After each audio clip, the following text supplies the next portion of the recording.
सुलोचना हालपा ये सखी मधु हालपा नहीं मालती हाला दिखा रे दिखा सातरी नाम सातरी आजमती सोल जाए की सातरे बैसरी कड़ी पतर पड़े साखी सागला ये बोले मने हालपा देखा नाम आजिना काहे की खिचड़ी मु पादर ने बुढ़ाजी छम छम छम छमे छम की जाओ चिला ये बोले मने हालपा सुन छना हालपा मु पादर ने बुढ़ा कौन कुछ जाने छा कौन कुछ गिला सुनी बना हालपा तेरी मर्जी की सुन बस साखी ठीक है बोला ए साखी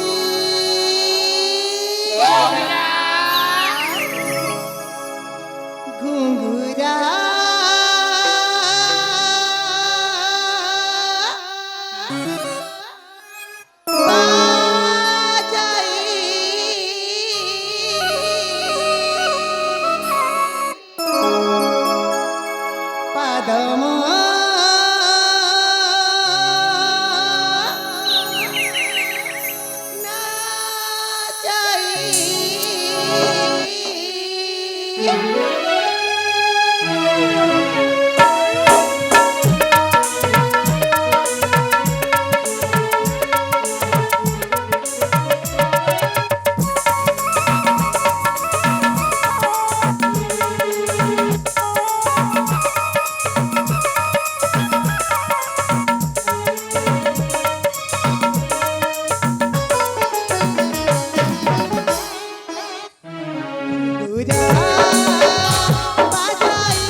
गचगामी चालिया आईनी नयनी कोइलिया सुरावत पद्मामुख पड़ी सुनारा पंजुरी दे सुनारा चढ़ी कोइनी मारा चढ़ा पर उजाड़ दिसाई नागी सरस्वती झिमकरी कोटिरी कोटी मुसुंदरी मना राई जरा मुआसरी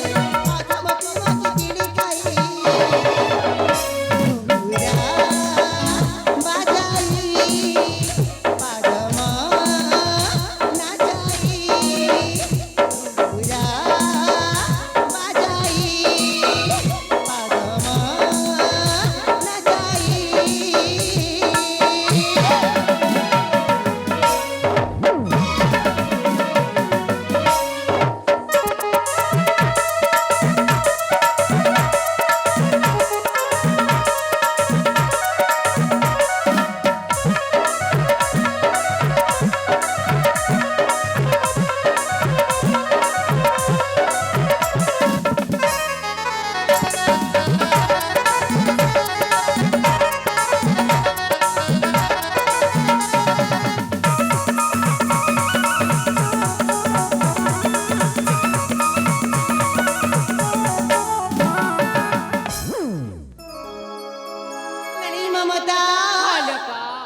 ଶୁଣ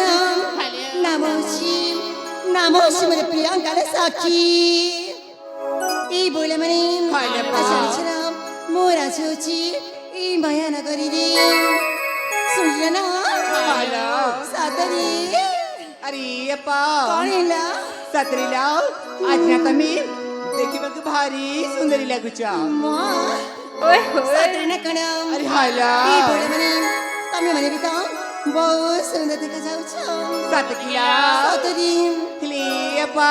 କଣ ହେଲା सारे घर जनक देखुଛ ना